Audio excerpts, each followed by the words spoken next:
Hello বন্ধুরা, আপনারা সবাই কেমন আছেন? আশা করি সবাই ভালো আছেন। আজকে আপনাদেরকে দেখাবো অরুণোদয় আসনি এবং ইন্দিন আসনির নতুন ফরম। মুখ্যমন্ত্রী সুলভ ইন্ধন আসনি যদি অ্যাপ্লাই করে নেন আর যদি অ্যাপ্রুভ হয়ে যায় তাইলে আপনারা প্রত্যেক মাসে লাভ করবেন 1500 টাকা। 1500 টাকা একদম সহজভাবে লাভ করবেন যদি অ্যাপ্রুভ হয়ে যায়।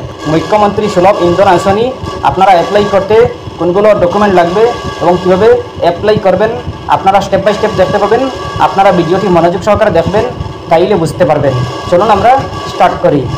প্রথমে আপনারা ভিডিও ডিসক্রিপশন চেক করে নেবেন। ভিডিও ডিসক্রিপশনে দিয়ে দেবো হোয়াটসঅ্যাপ চ্যানেলের লিঙ্ক, সেই লিঙ্কে ক্লিক করবেন। ক্লিক করার পরে সোজা হোয়াটসঅ্যাপে নিয়ে আসবে, হোয়াটসঅ্যাপ চ্যানেলে নিয়ে আসবে। এই হোয়াটসঅ্যাপ চ্যানেলটি আপনারা ফলো করে নেবেন। ফলো করার পরে আপনারা এই ফর্মটি পেয়ে যাবেন। এই ফর্মটি আপনারা প্রথমে ডাউনলোড করে নেবেন। ডাউনলোড করার পরে আপনারা যে কোনো কম্পিউটারে গিয়ে এই ফর্মটি আপনারা প্রথমে প্রিন্ট করে নেবেন। প্রিন্ট করার পরে আপনারা এই ফর্মে কী আছে না আছে সব কিছু পড়ে নেবেন, জেনে নেবেন, বুঝে নেবেন। এরপরে আপনারা ফিল আপ করবেন। প্রথমে আছে মুখ্যমন্ত্রী ইন্ধন আসনি, এরপরে আছে আবেদনপত্র, 1 নম্বরে আছে যার নামত গ্যাসর সংযোগ আছে পরিয়ালর সেই সদস্যকারীর নাম আরও সবিশেষ। এরপরে আছে এলপিজি সংযোগ থাকা পরিয়ালর সদস্যকারীর নাম, আপনার নাম বসিয়ে দেবেন আবেদনকারীর। এরপরে আছে পিতৃপতি পত্নীর নাম, আপনার ফাদারের বা স্পাউসের নাম দিয়ে দেবেন। এরপরে আছে এলপিজি সংযোগ আইডি, আপনার এলপিজি আইডি বসিয়ে দেবেন। এরপরে আছে আধার কার্ডের নাম্বার, আপনার আধার কার্ডের নাম্বারটি বসিয়ে দেবেন। এরপরে আছে এনএফএসএ রেশন কার্ড নাম্বার, আপনি আপনার রেশন কার্ডের নাম্বারটি বসিয়ে দেবেন। এরপরে আছে রেজিস্ট্রেশন মোবাইল নাম্বার, আপনি আপনার মোবাইল নাম্বার বসিয়ে দেবেন। যে মোবাইল নাম্বার আপনার রেশন কার্ডের সাথে আধার কার্ডের সাথে লিঙ্ক আছে এই মোবাইল নাম্বার বসিয়ে দেবেন। 2 নম্বরে আছে অরুণোদয় পরিয়ালর সবিশেষ, আপনার অরুণোদয়ের ডিটেলস দিতে হবে। 2 নম্বরে আপনি আপনার অরুণোদয়ের ডিটেলস বসিয়ে দেবেন। প্রথমে আছে অরুণোদয় বেনিফিশিয়ারি নেম, আপনি আপনার নাম বসিয়ে দেবেন।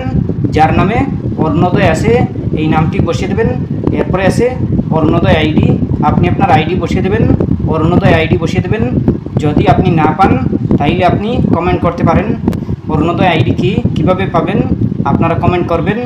আর এলপিজি আইডি কিভাবে পাবেন আপনারা যদি না পান তাইলে আপনারা কমেন্ট করতে পারেন। এরপরে আছে 3 নম্বরে সম্মতি আরও ঘোষণা, এইগুলো আপনারা পড়ে নেবেন, ভালো করে বুঝে নেবেন। এরপরে আপনারা অ্যাপ্লাই করবেন। আপনারা যদি ভালো করে জেনে নেন, বুঝে নেন, তাইলে আপনারা বুঝতে পারবেন। আপনারা অরুণোদয় আসনির এই যোজনাটি লাভ করতে হলে প্রথমে জানতে হবে, বুঝতে হবে কিভাবে লাভ করবেন, কত টাকা লাভ করবেন।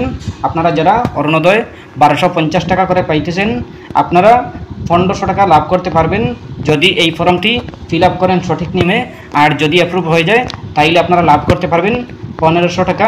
আপনারা মুখ্যমন্ত্রী সুলভ ইন্ধন আসনি যদি সঠিক নিয়মে দেন তাইলে আপনারা 1500 টাকা লাভ করতে পারবেন। আপনারা লাভ করতে হলে এই ফর্মটি সঠিক নিয়মে বসাতে হবে। এরপরে আপনারা দেখতে পাবেন অরুণোদয় আবেদনকারীর স্বাক্ষর, আপনি আপনার স্বাক্ষর বসিয়ে দেবেন। যার নামে অরুণোদয় আছে ওনার স্বাক্ষর বসিয়ে দেবেন। এরপরে আছে এলপিজি সংযোগ থাকা আবেদনকারীর স্বাক্ষর, আপনি আপনার আবেদনকারীর স্বাক্ষর বসিয়ে দেবেন। যার নামে এলপিজি আছে ওনার স্বাক্ষর বসিয়ে দেবেন।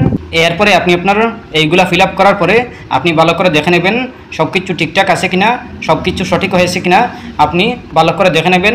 এরপরে যদি সঠিক হয় তাইলে আপনি আপনার জমা দেবেন।